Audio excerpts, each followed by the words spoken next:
afternoon, everybody. I'm just going to share my screen for a quick second so you can get going. But welcome. We're super excited to have you here today. My name is Alex George. I'm the University Talent Acquisition Manager at Irobot, so I run our corporate intern co-op program. I have Allie Baker on the line with me as well, too. She's a talent sourcer as well as a university relations recruiter here at Irobot. We're, again, excited to welcome this diverse group of folks from a variety of different schools all around the country and the world. So we're excited to have you here. I'm going to break this talk basically into three different parts. One encompassing kind of a little bit about Irobot and the company history to give you an idea of context of, how did we get from a startup in the local Boston area all the way to, a publicly traded company that we are today. We want to dive into a little bit about the company culture so you can see a little bit behind the curtains, why, Irobot is such a great place to work. And we have such a great family of folks here at Irobot that we call Iroboteers, as well as, want to obviously tell you a lot about the opportunities that are available for the students that we bring in every single year for our interns and co-ops, as well as, early careers hires across the board. And then we'll open it up to Q&A where Allie will kind of take over by giving, context of questions, and we'll be able to answer them live for you if anything pops up. I want to thank everybody who sent in questions prior to the event. I was able to take a read through them, and they were some great questions in regards to that. Just want to, encompass the idea of one, I can't give away any future IP or future robots that we're working on. So, I appreciate the curiosity on that front, but, that lays behind the scenes from that perspective. But just to give you some context of technology and things like that, I'll do it from a high level perspective, but not diving anything deep in there. As well as, individual job applications and things like that. We'll hold off on that. Well, at the end of the chat, I'll put my LinkedIn information into the chat function. So if you have follow-up questions, feel free to reach out at that point directly to me, and we can talk one-on-one about that, but want to make sure that we're fair to the entire audience here. The other thing that I want to just preface is this is a discussion for, interns and co-ops and early careers, individuals. I saw we posted an event on LinkedIn and had some folks that are more senior professionals join. I just wanted to make you aware you're more than welcome to stay on the call, but this talk is more, targeted towards our interns, co-ops, and folks so they can learn a little bit more about the company. So, to get started, I just want to give you some fast facts, about Irobot, who we are. Founded in 1990, 1,200 plus employees, 18 offices around the world. We have 2 in the North American region, with Pasadena being a smaller office that focuses on, robot autonomy and robotic software engineering. Bedford, Massachusetts, which is about 20 minutes outside of Boston, is our corporate headquarters and houses basically every function at Irobot and 800 plus folks. And then you can see the divide of, EMEA as well as APAC for the various offices that we have around the world. So truly are a global company in that way. Just released, our 2020 earnings, and, happy to report we're increasing year over year as we go. Right now at about 1.4 billion in revenue. You can check out our stock as well too, the public traded company. So, our ticker symbol is right there. You can see the trend has been great in terms of the growth that we've seen across the board. And we are the #1 consumer robotics company right now, which is a great feat to have and a super exciting time to be Irobot from that perspective. But, you have to learn a little bit about kind of where we were to understand, how we got to where we are today and, encompassing all the history that's come through Irobot. So when the company got first started, it was with our current CEO, Colin Angle, a classmate of his, Helen Grenier, as well as a professor out of MIT named Ronnie Brooks. And they first started the company really with the idea of robotics to solve world problems and to really, solve issues that were going around the world and help out various industries in different ways. For us, from an innovation standpoint, that led to a lot of different creations of robots. A lot of great robots, such as, space expedition robots for, moon rovers. We had, bomb diffusing robots to help out with EIDs and things like that. We've had medical device robots that have come into play to give, specialists around the world the ability to sit in and talk to folks that may need a particular surgery or whatever it may be. We've also had maybe the creepiest Hasbro baby toy robot that you could ever see too. But, at the end of the day, it was still a robot, still fun to have. That's just kind of a few examples of, holistic approach that we took towards solving problems around the world using robotics. And that's, spanned over the decade plus and led to a lot of great growth, a lot of innovation within the robotic space, which is, futuristic back in the 90s, but now it's becoming more and more a part of day-to-day life. But, 6 or 7 years ago, we took, a hard look at the business and understood from an optimization standpoint, really what can we do in regards to all of the different robots that we have here? We're kind of spread a little bit thin, being able to really optimize these products and make them the best that they can be in regards to that. So what we actually made a decision to do is separate from our government entities as well as commercial entities. So they became separate companies. They're actually Endeavor Robotics now, as well as Ava Robotics, and we still stay in great contact with those folks because the technology is all one and the same when it comes to the development of robots within those spaces. But for us, we pivoted over into the consumer robotic spaces, where you can kind of see where we are today, and we solely focus on that now. And from a perspective of our mission, it's no longer about making practical robots to solve world problems. It really comes down to having this idea of empowering people to do more with their lives. And in simple terms, you can think of it in this way: is that a vacuum cleaner could save you an hour or two a day. And time is really the only finite thing we all have on this world together. So, that hour or two that you get back in the day to do things that you're passionate about, to be able to spend time with friends and family, to be able to go out and walk the dog or whatever it may be, at the end of the day is giving you time back to empower you to do more with whatever you choose to do within your lifestyle. And that's really what we focus on, is being engaged with the consumer and being a part of their lifestyle as we move forward. So, with that, obviously, we want to be the best consumer robotics company out there. And we think we have a few differentiators that really help us out in terms of kind of what separates us from our competition and what just allows us to succeed in the marketplace.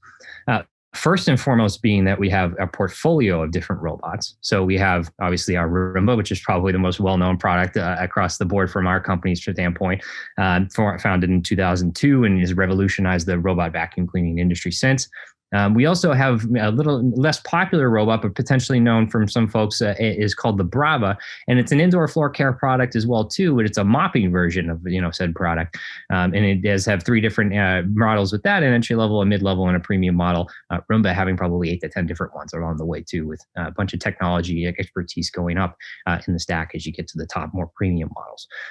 So obviously we have this differentiation from product standpoint as well, but really what sets us apart is the technology that's built into these robots. Ever since we were able to focus on the products that we want to bring to the marketplace from the consumer robotics standpoint, we have been able to develop and unlock so many technology features, everything from IoT connectivity to machine learning to utilizing data science to understand our robots within the field, to being able to integrate into the smart home, a variety of different stuff. And really, it all comes down to this idea that you see kind of centered within, above this little home there with the cloud, is becoming more of a magical partner within your home, or realistically, a partner within your lifestyle. So we want to be essentially not just a robot within your home, but we want something to be, integrated into your life. For a fun example is, I think it's 80% of folks that own robots don't name them. So my robot in itself is sitting in my living room. I call him Dusty, but everybody has their own unique name and fit into their lifestyle in that way. And that's the idea, is that technology allows you to be as hands-on or hands-off as you want with the robot within that space. So to dive into just a little bit about, who we are, right, in general, 30 million robots sold around the world in terms of that technology. And it's, growing ever since and every year, which is great. And our products are award winning. And as you can tell, this is kind of a small, different product line, right? This is our two most premium models of robots that you see here. This is the Roomba, S9 Plus, as well as the Braava M6. So a really good area in terms of that to, understand all of the technology features all in one, because those are our most premium offerings. We also have, in the bottom corner, the Irobot Genius App, which is a new mobile app release that we had. And that gets to tie into a lot of the personalization and customization that we've been talking about, which I'll dive into a little bit later as we go forward. But the idea is, we empower folks to do more inside and outside of the home through our different robots and through the technology that we build into them. So part of that expertise has to do with a lot on both the hardware side as well as the software side of the house too.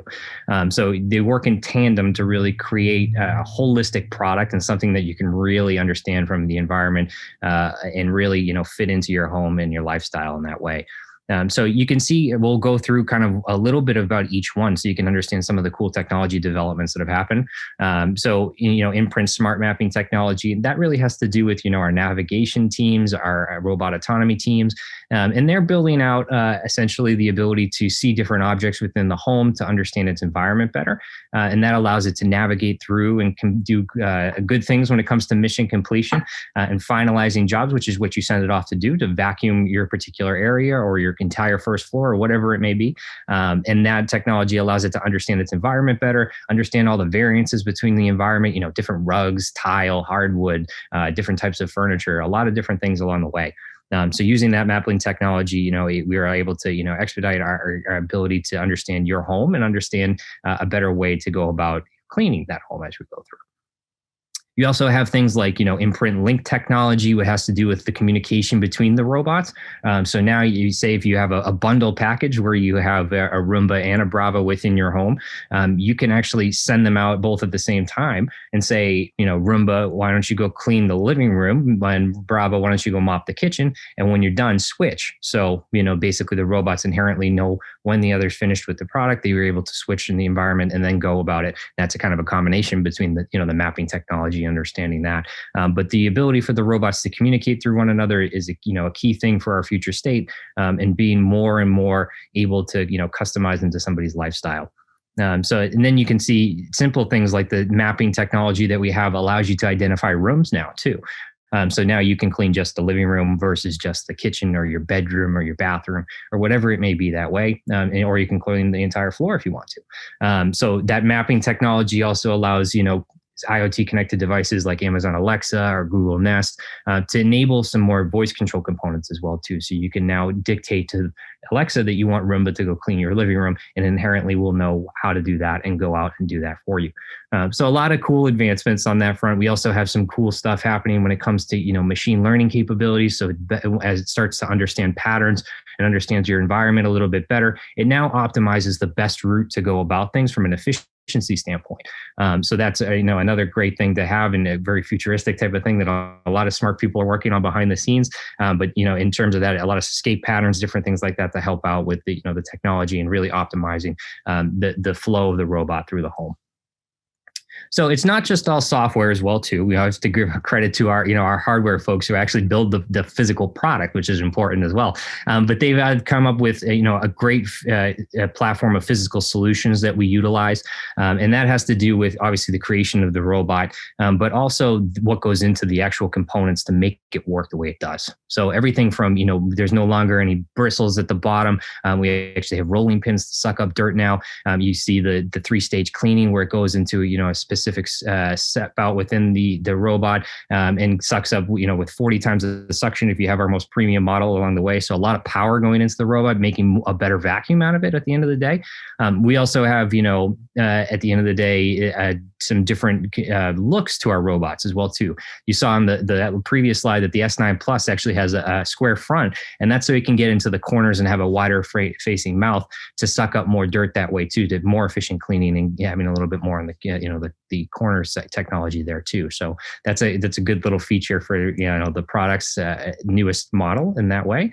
And as well as, you can see the clean base down at the middle there. And that has to do with basically, your home base of where the robot's going to sit within your home. Previously, if you don't get the home base, right, it will have a little station where we'll be able to charge and go out. But you'll have to pick up the robot. You'll have to dump out the dirt. You'll have to, do a little bit more hands-on work when it comes to the robot itself. Now, with this clean base technology, what it will do is it'll automatically, once the bin is starting to fill up, we'll go over to the clean base and it will empty out the bin into a bag that's sealed up, won't expose any dirt into the air that if you would say, tapping on a trash bin or something like that, which could be, a challenge for folks that have dust allergies and things like that within the home.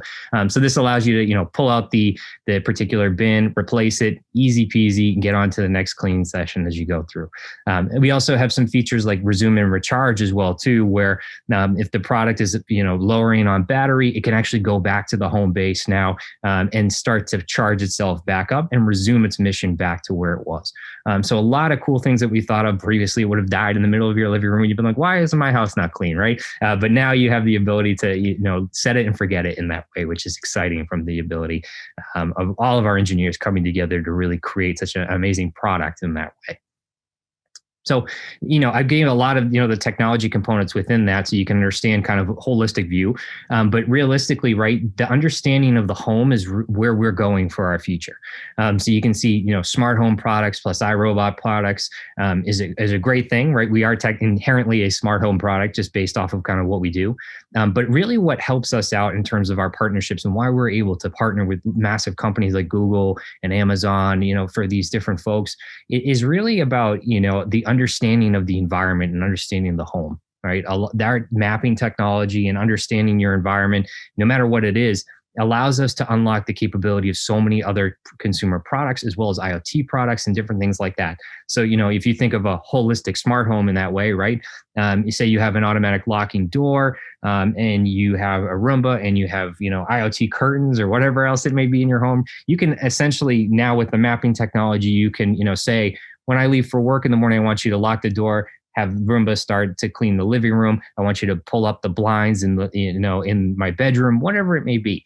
So you set it personally to your life. And that's what really, leads to that holistic view and that holistic consumer experience and becomes more of that, fit within your home and really understanding your lifestyle versus another person's lifestyle and not just a product for the product's sake. So together with all of our, partners and what we're doing and how we advance in the future, we will now create a smarter home for the world to have. So back to that, right? I wanted to touch on just the app release that we did because there was a lot that went into that from a perspective, not just, an aesthetics type of release, because there's a lot of functionality that's come out from that perspective. And that has to do with, these three topics really is really, where you need it from in terms of cleaning. So precision clean zones and understanding the environment a lot more. You can see when you need it from event-based things, right? For all my folks that, want to go out and do some different things or go on a walk, you can have it clean, while you're out on your walks or whatever it may be. And as well as, how you want it with different things that some other technology components can fit into. Some suggestions from us, right? Seasonal recommendations. This spring, it might be getting nice weather out here in New England. I don't know about your particular location, but at that time, spring comes around and pollen will start hitting. So seasonal allergies will start kicking up. So for folks that suffer like seasonal allergies like I do and get the sniffles and things like that, you need to be able to, set seasonal recommendations and be able to, run your vacuum cleaner a lot more often to make sure that a lot of those allergies and stuff is getting sucked up. You don't have to worry about it. Helps you out in the long run, especially with the, the sickness and sniffles. We also have, things like the recommended keep out zones as well too. So, I love to use dog examples, especially by the picture and things that you see here, but you don't want to knock over the pup's water bottle and food and send it flying throughout the kitchen, right? So we have the ability to set keep out zones within your home as well too, to avoid those areas. Make sure the dog goes undisturbed as they enjoy their food throughout the day too. So that's a good way to, get around certain areas that you don't need the vacuum clean going to, and really setting it how you want it throughout the day. So more advancements to come on this, but an exciting time for iRobot from that perspective. And I just love to touch on this, right? This is a survey from, IEE Spectrum. It came out in 2017. It hasn't been, done ever since. But this basically measures, top consumer electronic companies when it comes to patents and how many they've released. And as you can see by the number on the right, we have, 1524 documented, 1,524 documented rather, from this study. Number 5 in the world when it comes to that. Only Apple, Sonos, LG, and GoPro are ahead of us in that way. And, from a perspective of just innovation, right, that number, that 1,500 plus is a lot higher because it seems like every, town hall meeting we're doing and things like that, we see 20 new patents come out with new technology that's been up. So, from a perspective of, working and learning from really top minds in the robotics field, there's no better place to do it than iRobot. We love to give the kudos to the engineers that are help creating this every day.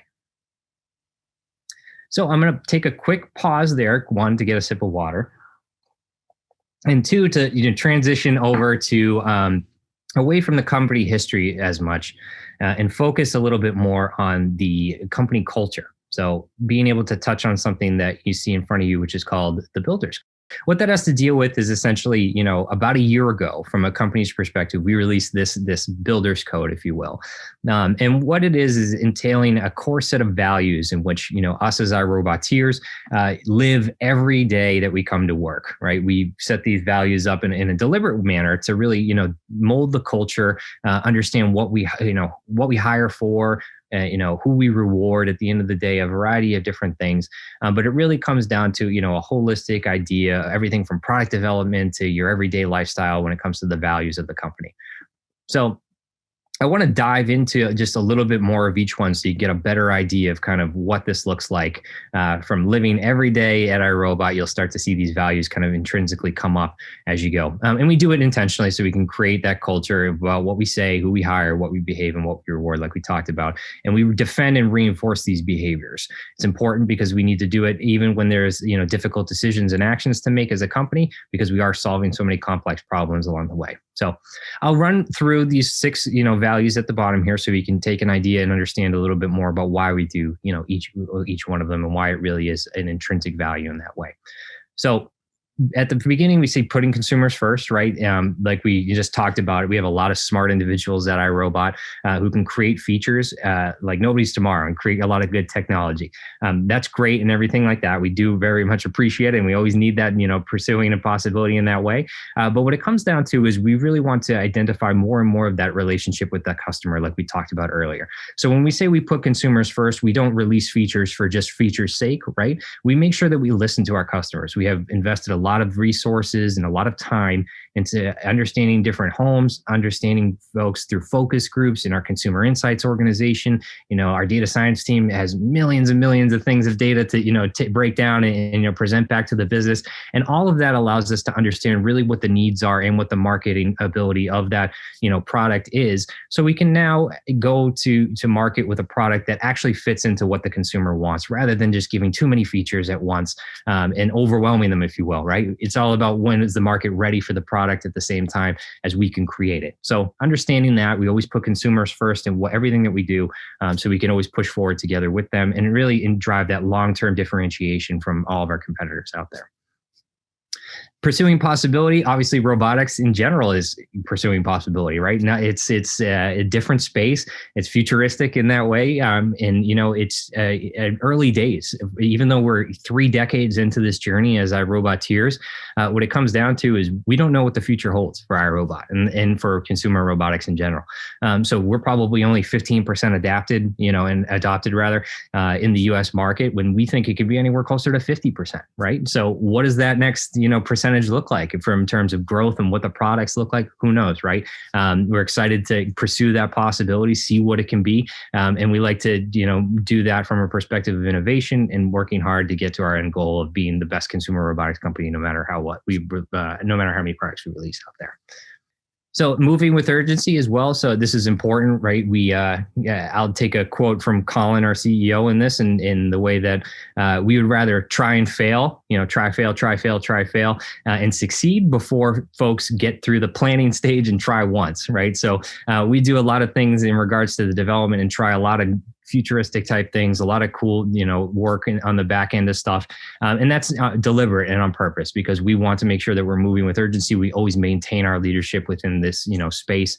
And that comes down to, all of our engineers coming together, working hard, all of our business units coming together and setting the stage of a roadmap and what we need to do from the product standpoint. And we try and move as quickly and as urgently as we can to get out the greatest products, greatest features, whatever it may be as a company.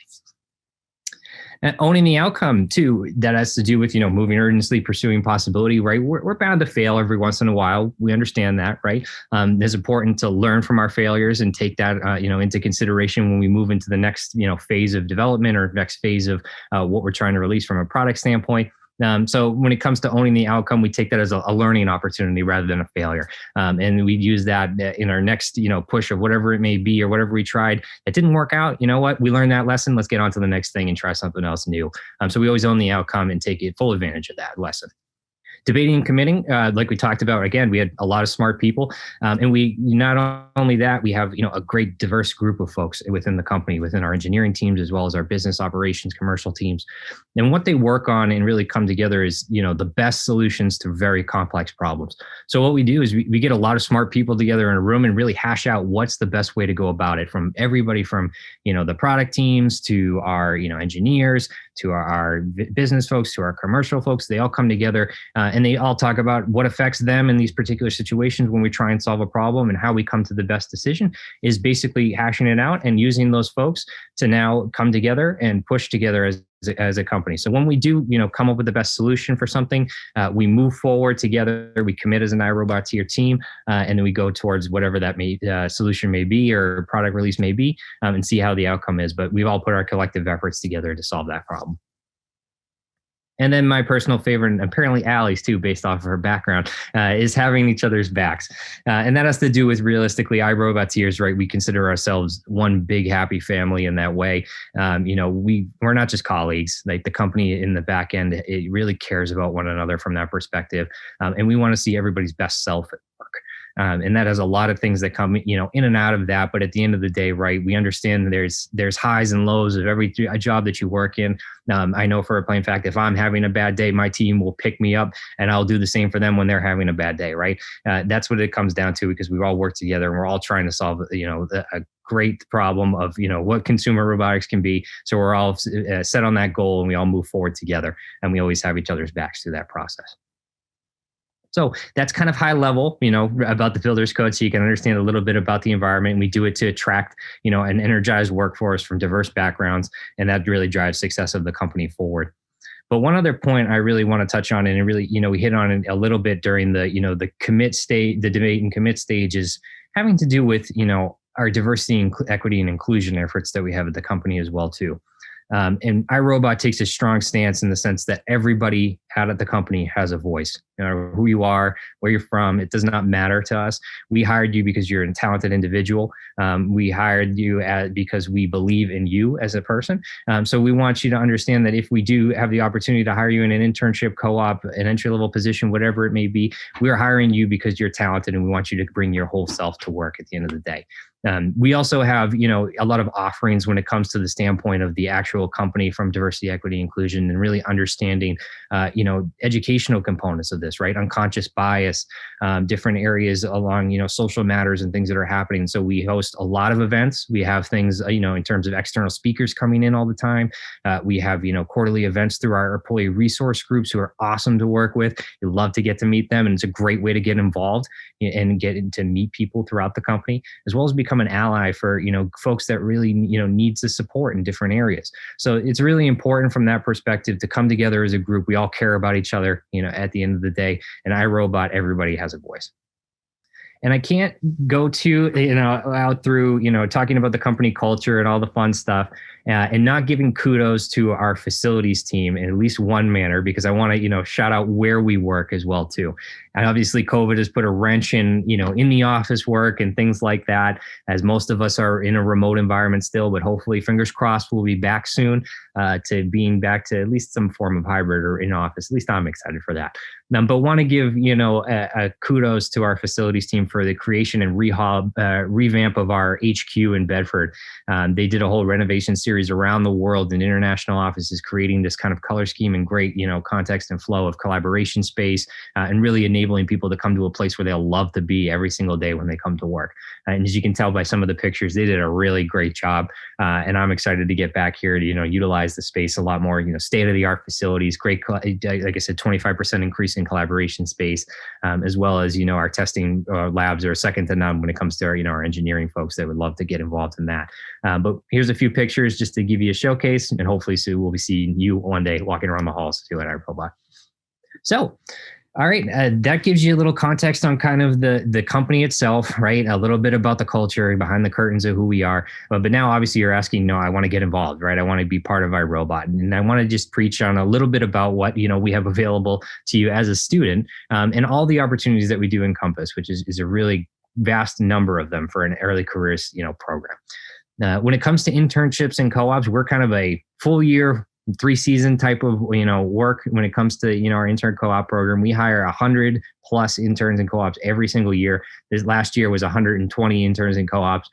So, we're always hiring across the board, which is great. We are not seasonal. We don't, set a strict summertime only internship program. We have, opportunities in the spring, summer, fall, sometimes full year opportunities. Some that can be, 8-month opportunities. It really depends on kind of the need of the business. So I would encourage you to definitely take a look at the different opportunities that we have. Our internship co-ops program spans the entire company. So, it's not just one department. Although, I haven't noted here that 70% of them are realistically R&D functions. That encompasses basically any type of, software and hardware organization within the groups. So, robot autonomy, our floor care team, our, connectivity team, our testing team, our mechanical engineering team, our systems test team, so many different ways to get involved within the program's sake. And I encourage you to do so. From that perspective, I want to always point out that, we obviously can work with international students when it comes to, folks that are at U.S. universities for U.S. opportunities. So we can, work through OPT and CPT and things like that too.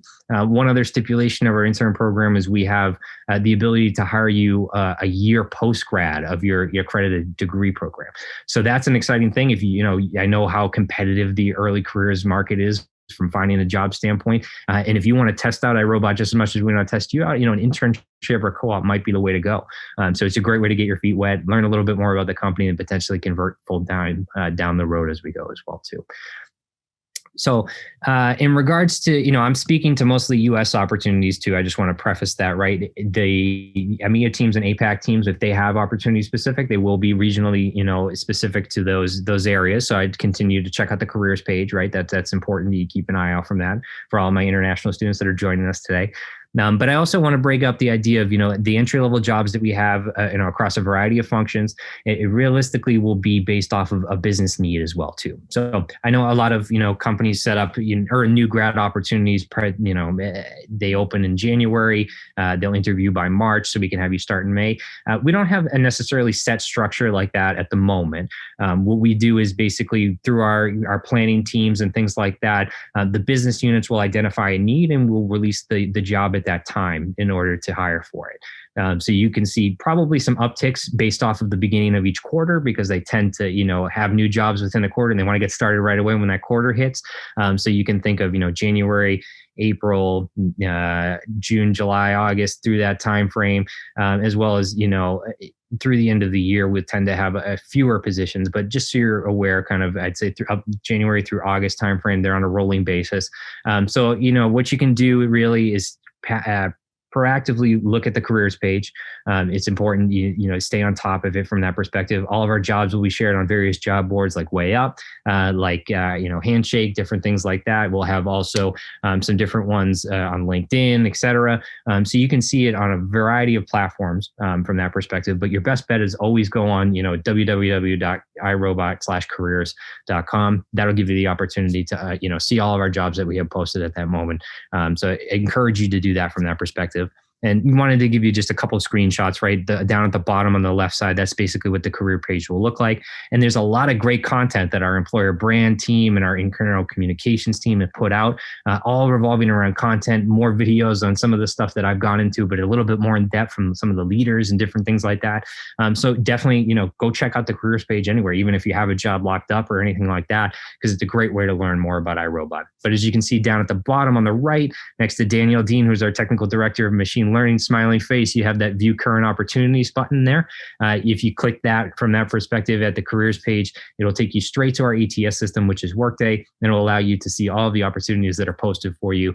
And at that point, you'll be able to see what's out there. You can filter by region, department, group, whatever it may be that you're looking for. So I encourage you to take a look. And also, if you don't see something right now that you think you're a fit for, we're always growing and always, trying new positions out along the way too. So don't get discouraged just because you don't see something today, right? We will have stuff up We will have different opportunities you can get involved in. And if you think that you're somewhat of a fit for a particular role, throw your name in the hat, right? Give it to our recruiting team. We do a really great job of making sure that we can at least get you some feedback in regards to your application from our ATS system. And as well as our managers do a great job of saying, hey, you might not be a fit for X, Y, and Z role, but I think you'd be a better fit for this group, and pass your information along that way. So don't get discouraged if you don't see something directly related to, what you're looking for or things like that. If you're interested in the company, there's probably a home for you somewhere. It's just a matter of, if and when rather than not if. So. And now, just we want to preface in terms of a little bit more information on the intern co-op program too as well. It's not just about coming to work and doing your day job and sitting behind a computer all day or whatever it may be. I'm sure you have your day-to-day tasks, right? That's why we hired you for. But we also encompass a lot of fun things built into the program as well too, to help develop you as well as to make sure that you have a great time at the same time while you're with Irobot. So from that perspective, right, we have a cool role that's called an intern wrangler role. And a variety of iRoboteers in various groups have come together to really create this role. And they own essentially the day-to-day work with the interns, as well as a lot of collaborative and development events. So, that's another individual outside of your manager you can go to with questions, advice, tips. They can act as a mentor no matter what you think from that perspective. So it's a great way to, get involved from that side with somebody who's potentially even been through the intern program themselves. We have a fair amount of, interns that have converted that have become intern wranglers, which is a great thing to learn from them and get encouragement from them in that way. We also do, a variety of fun events when it comes to, our organizations. So, for example, our R&D organizations have a fun type of events that, when we're in office. But we do things like our Roomba drag race competition, where we build out essentially, a track and have a Roomba that doesn't have any code on it, and have our, interns come up with a solution to get it through that drag racing arena as quickly as possible. So a little bit of a race there from that perspective. We have our intern stair climbing competition to build out a way for the Roomba to climb the stairs, which is always a great time to watch that come to fruition. As well as, our commercial organization comes out, they do marketing field days and fun different ways to get involved from, presentation standpoints and talking to different executives that way. So it's a kind of a holistic program in that way, where you can have a little bit of fun while you solve a lot of good problems as an intern and get really involved within the company, because we do need you at the end of the day from a perspective to reach our goals, which is great. And I always like to preface this picture in general, because this is our National Intern Day celebration from a few days back, sponsored by Way Up. I'll give you the shout out there, Way Up, but excited to be back, hopefully in contention for that slot. But we always celebrate our interns every day of the year, but this is one day we could all get together as a group and go out and have some fun. And we did it at King's Bowling down the street from the office. So hopefully, once we're back in the office, we'll have a little bit more of these type of events listed for you, and you can get involved in that way. But super excited to have the potential of you joining Irobot from that perspective. So I just you got my monologue for a good amount of time. I think we're 40 minutes in, which is good. But wanted to give you all the context of the history and things like that. But I'm going to open it up to questions at this point. So if Allie, you want to take that from there and see kind of what the questions we have from the different panels. Yeah, thanks, Alex. So I guess one of the questions we're seeing at this point is, how is the interview process at Irobot for interns and how that works? Yeah, that's a great question. So we have a variety of different ones. Holistically, what you'll see is it's dependent on the group. Each one will have its own type of interview process that they're going to do specific to the need of the team, right? So what you can see is, I'll say most of the R&D roles, what they'll do up front is we'll do a resume review up front. So, make sure you build out your resume to fit that particular, job opening that we have, as well as, the first kind of test will be mostly a technical screening of your tech chops. So a test through our vendor called HackerRank that will, be specific to the job. So for example, if you're in our embedded software engineering organization, they're going to test your C code to see how well you can write from that. That will be kind of the first step. And then they'll move on to, a manager screen or a team screen after that for maybe a half hour, an hour at that point, and then more of an extensive interview following that. And then typically they make a decision one way or another of what they want to do. That's mostly on the R&D side of the house. We also have, a hardware organization on R&D does a survey up front rather than a technical assessment, but the flow is similar, similar in that way. On the commercial side, it could be a little bit different, right? Sometimes they just do hiring manager screens and then a broader team interview.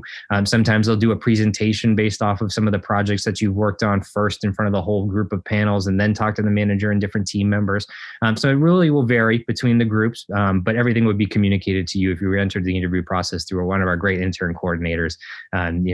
We have two of them that work on our organization, one for the commercial, one for the R&D side, and they do an amazing job at making sure you're informed and understand whatever your process will be. Awesome. Sorry, I'm just reading through a bunch of the ones that we have right now. Another question is, are internship opportunities available for students attending Canadian universities? Specific to Canada, yes. If you have the authorization to work in the United States, then you can work in the United States. So definitely, encourage you to throw your application in for sure. We also have a few specific ones. I think we had a sales analyst internship that came up in Canada this year for a remote internship. So definitely keep an eye out for specific ones to Canada too. But if you have the authorization to work in the United States, we can definitely get you in from that perspective for sure.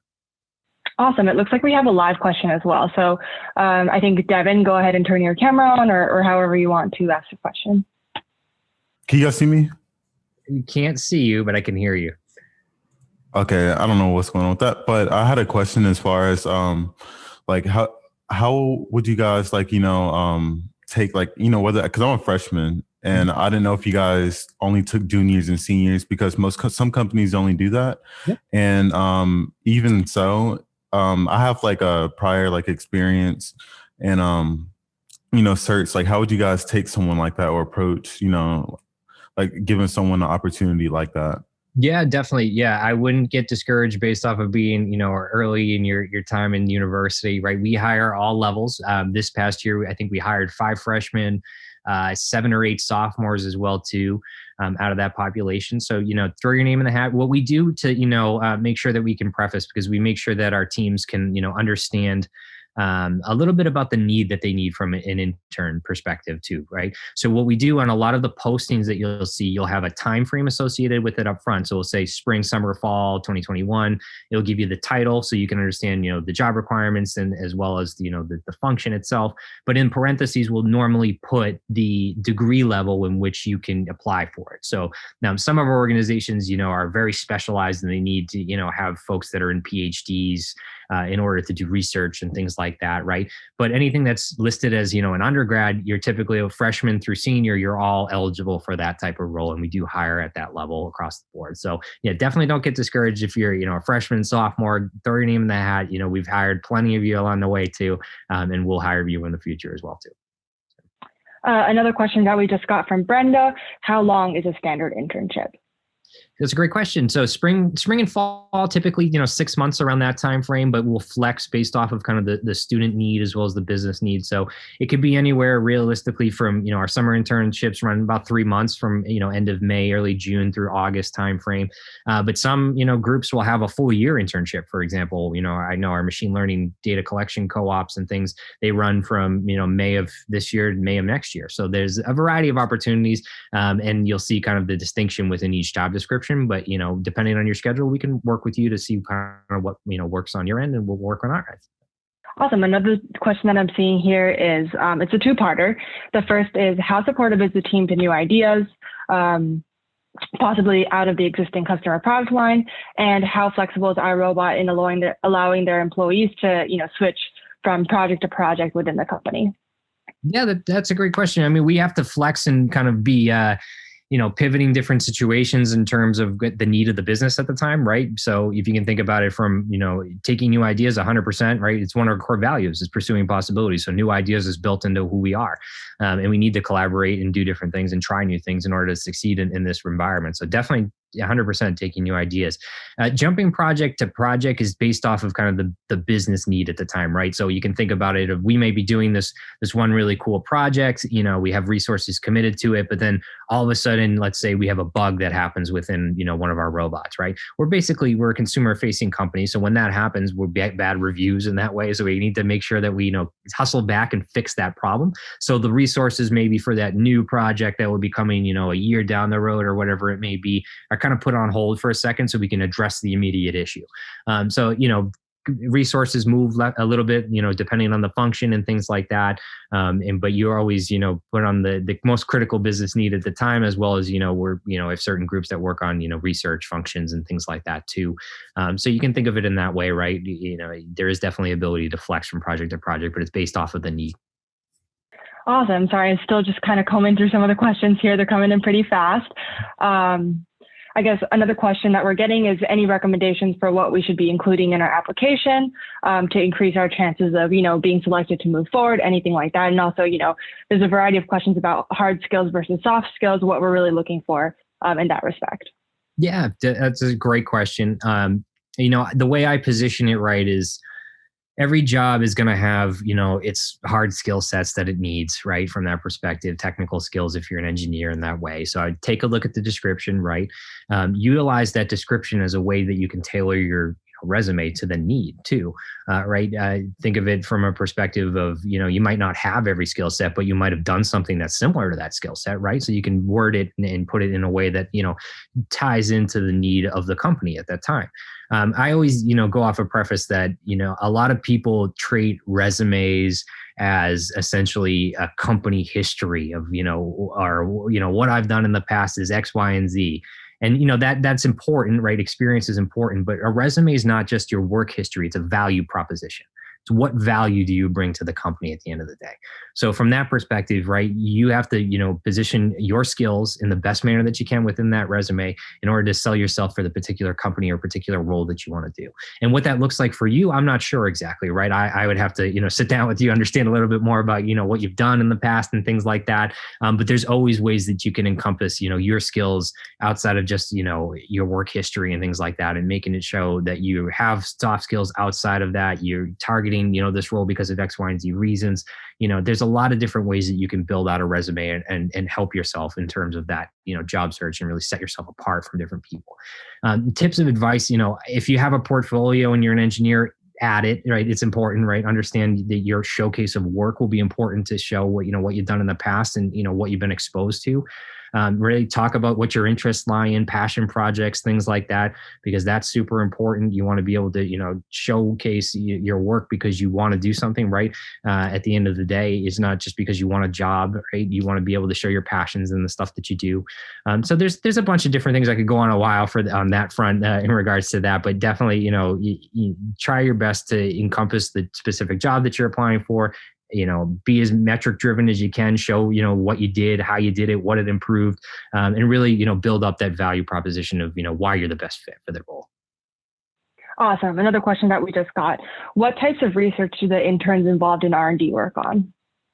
I can't give it away, right? I preface it at the beginning, right? From a perspective, until we have an NDA and things like that, we can't go into too many specifics on projects from that standpoint, right? You can think of it right now, we're in optimization phase of current products and things like that. So that's basically the depth in which I can go into, as well as on our commercial side, we're working on becoming more direct to consumer. So, building out our infrastructure to help with that transition and things on that side. But those are really the only two major initiatives, and, they're publicized in that way. But I can't go into any more detail on that front. You'll have to interview and get into the NDA process and go from there on that front. Great. And then another question that we're getting, I think we actually have a live question from Visal. Okay, excellent. Hi, can everyone see and hear me? Yes. Hey, Visal, how's it going? Good. How are you?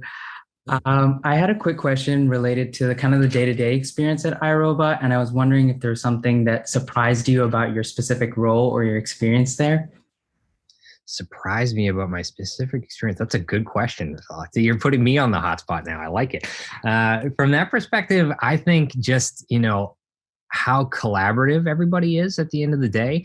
I think some of, what I miss about, COVID times happening and things like that, and us going to a remote environment is really a lot of, ideas and things that happen from different groups that you never consider and stuff like that when it comes to the intern program, what we can do to optimize it, the different things that we can build out, all came from hallway conversations and cafeteria conversations and things like that.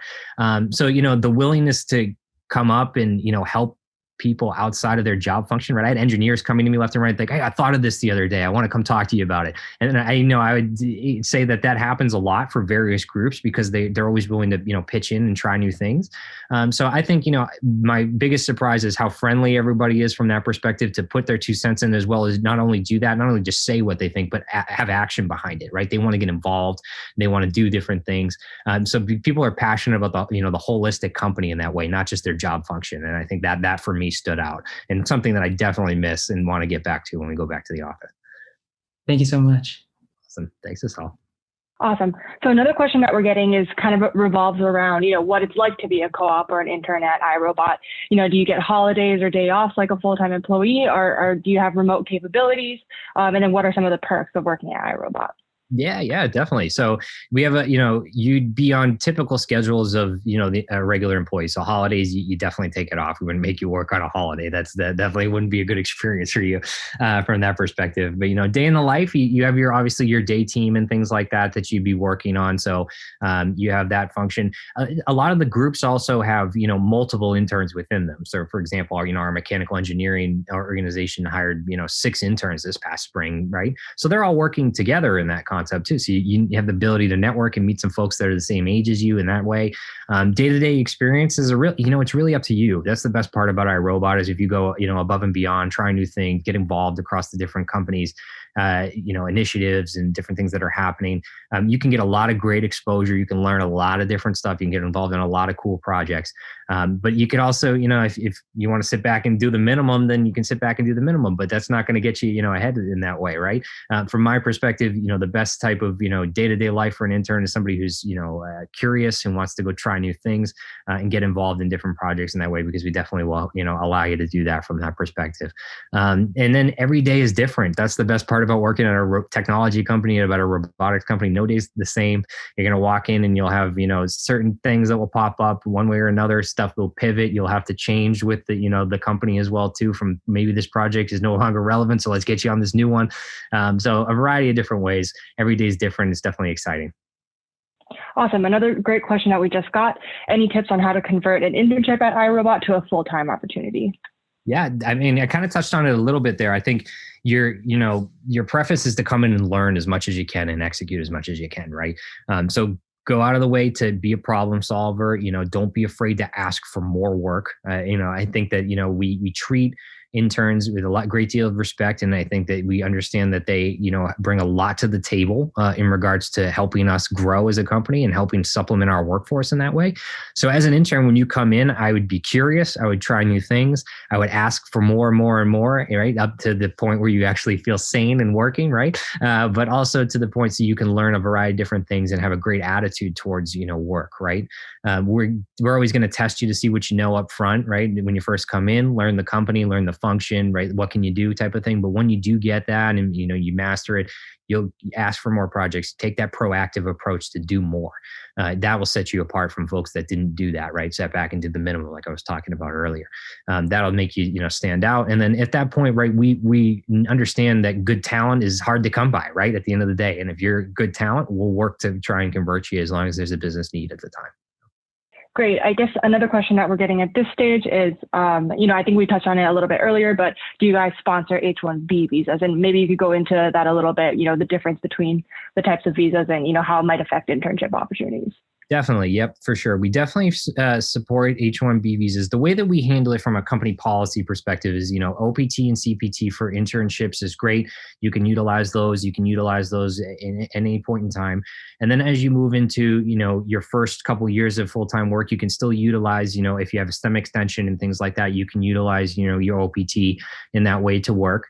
And we also have an amazing immigration specialist as part of our team and the TA organization that helps folks go through the H-1B lottery, which we do for a lot of technical roles, and we'll try and get you, sponsored in that way. But usually we'll have it, if you're a full-time, individual, we'll have you work for a year, right? You want to prove your chops at that point, and then at that next subsequent type of H-1B lottery, we'll get you involved. So you have 2 shots at the lottery of the 3. So from that perspective, that's typically the way we'll go about it from that side. And we have somebody on our team who's amazing. She's a guru when it comes to this kind of stuff, and she'd walk you through step by step what you need, all the resources you need, documentation, everything that you would have to go through to get through that process. Another question right now, are Irobot internships paid internships? Oh yeah, we don't have any unpaid internships at Irobot. Every single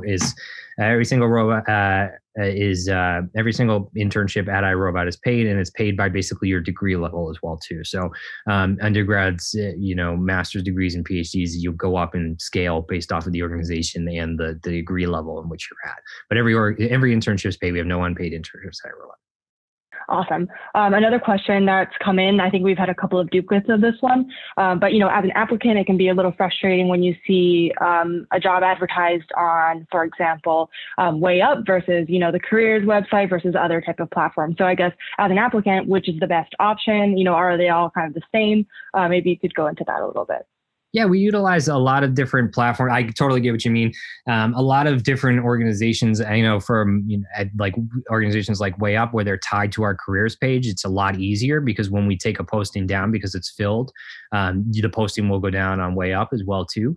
But from a perspective of maybe some other ones, that's not always the case. It maybe have a delay to it, 4 or 5 days or things like that. I'm not sure exactly which ones. I would have to look back, but I know that's definitely frustrating because the job wouldn't technically be there.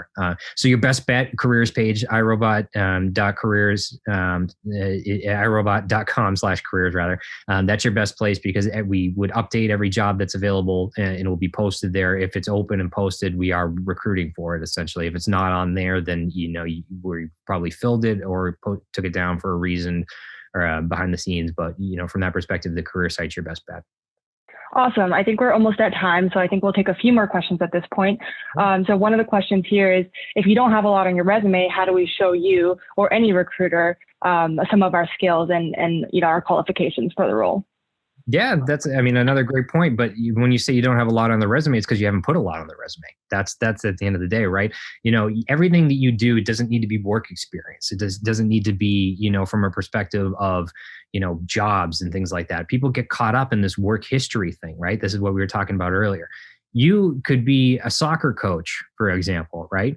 That shows a lot of leadership. That shows a lot of, initiative in terms of scheduling and being able to rein in, say you're coaching a youth league or something like that. It takes a lot of, effort to bring in, 20 plus little kids and get them organized into a role or something like that. If you have a passion thing that you love doing, like say you love photography or you love, building stuff in your garage, it doesn't matter, right? At the end of the day, you can add that stuff to your resume.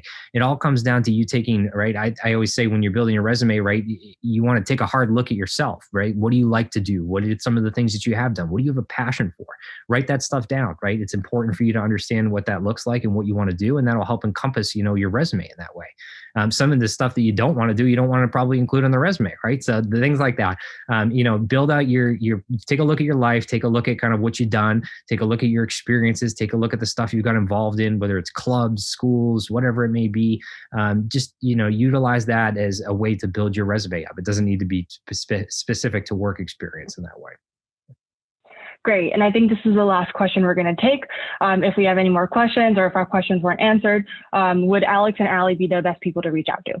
Yes, we would. Definitely. And I will put, actually, now that you said it, where is the chat function so I can put this in right now?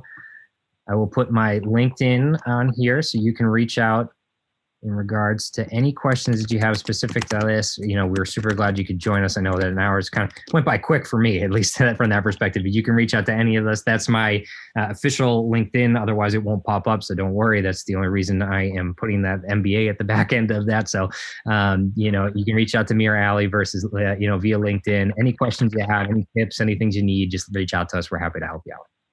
All right. Thank you guys so much for an amazing event. Thank you everybody for joining us this evening. Like I said, if you want to connect with them, feel free to open up that chat box at the bottom of your screen. You'll find their names that you can search in LinkedIn. Again, if you want to check out their early career opportunities, you can go to their Way Up page, which is in the chat as well, or the careers page for Irobot, which both links are in the chat as well. But once again, thank you guys so much and have a great evening. Thanks, everybody. Hope you have a great rest of the week.